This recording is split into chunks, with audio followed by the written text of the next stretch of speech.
จุดเรียบซูไม่บนออกเนี้ยจังอันนี้ชมจอมมันยามปีศาจการอยู่ไว้จะปุตี36ได้แตะโตจมวยหนึ่งปับประสดในการรอเนอจมวยหนึ่งไปออกจังอันนี้ชมหนึ่งจอมมันยามปีปับประสดจะวัดบอกชมตอลได้ชมรอเนอจมวยหนึ่งไปกรีอันจังจะพวกชมตอลคือเราไปได้ชมรอเนอจมวยหนึ่งไปออกคือไปออกตรงบานดอลนอไว้กรุบยางได้ชมตรากาเชียบแซ่นู่คือไปออกตรงแต่ดับดอลเนอดับเรากาได้ชมตรากา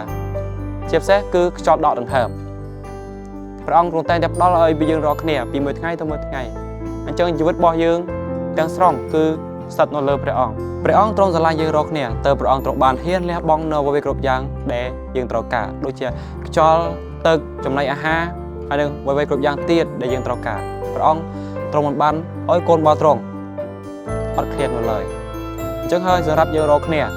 เราไปได้ยืงเจอคริสเตียนยืงรถน้อยมวยพระองค์คือแต่งแต่เมียนเพียบสบายดีคือแต่งแต่จูบเนื้อการละบูหรือก็จูบเนื้อปัญหาเจริญชีวิตมวยในรถน้อยมวยนพระองค์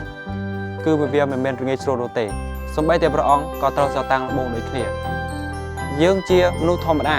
เราไปได้ยืงตราสตังละบูคือยืงเงี้ยក្នុងការស្លាក់នឹងស្អែកบูរបស់សតាំងមែនប៉ុន្តែព្រះអង្គទ្រង់តែងតែនៅក្បែរយើងព្រះអង្គទ្រង់តែងតែខ្សឹបនៅទៅជារបស់យើងឲ្យយើងដឹងឬក៏នឹករលឹកអំពីឈ្មោះព្រះនាមរបស់ទ្រង់ហើយឲ្យយើងបានកែប្រែនៅចិត្តគំនិតរបស់យើងដែលយើងតែងតែចង់គិតធ្វើប្រព្រឹត្តអ្វីដែលមិនល្អឲ្យយើងបានធ្វើអ្វីដែលល្អឬក៏ប្រព្រឹត្តអ្វីដែលល្អទៅកាន់មនុស្សជំនាញខ្លួនដើម្បីគេដឹងថាយើងជាអ្នកគ្រីស្ទាន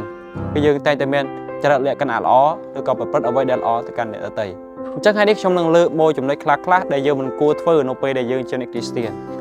ទី1នោះគឺយើងមិនគួរបរិភោគនៅគ្រឿងសង្វឹងទី2នោះគឺយើងមានត្រូវការស្អប់អ្នកដទៃហើយទី3គឺយើងត្រូវការស្រឡាញ់ព្រះអង្គម្ចាស់ជាព្រះនៃយើងហើយនឹងអ្នកជិតខាងយើងដូចជាខ្លួនយើងផងដែរពាក្យហ្នឹងគឺអាចយើងរកឃើញនៅក្នុងព្រះគម្ពីរម៉ាថាយចំពោះ22ខ37ដល់39ដែលបានចែងប្រាប់យើងថាបើសិនជាយើងរកគ្នាស្រឡាញ់ព្រះអង្គម្ចាស់ជាព្រះនៃយើងចូលឲ្យយើងរកគ្នាស្រឡាញ់អ្នកជិតខាងឲ្យដូចខ្លួនយើងផងដែរនេះហើយគឺជាខព្រះគម្ពីរមួយដែលលើកទឹកចិត្តយើងខ្លាំងមែនទែនដើម្បីឲ្យយើងរកគ្នាបានប្រព្រឹត្តអ្វីដែលល្អទៅកាន់អ្នកដទៃ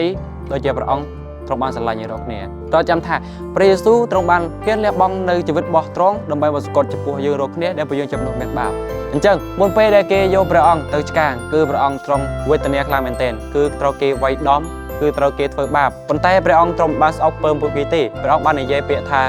អររបស់បិតាអើយបិទគេមិនដឹងអីទេចូលព្រះអង្គលើកលែងឲ្យគេចោះនេះគឺជាពាក្យសម្ដីមួយដែលបញ្ជាក់ថាព្រះអង្គទ្រង់ស្រឡាញ់យើងខ្លាំងតែគ្មានអ្វីអាចប្រៀបស្មើបានទេចឹងហើយសារតកាន់យុវវ័យខាងនេះគឺខ្ញុំមានតែប៉ុណ្្នឹងខ្ញុំក៏សូមអរគុណដល់បងប្អូនអរគ្នាសម្រាប់ការទស្សនានៅវីដេអូមួយនេះសូមអរគុណនិងសូមជម្រាបលា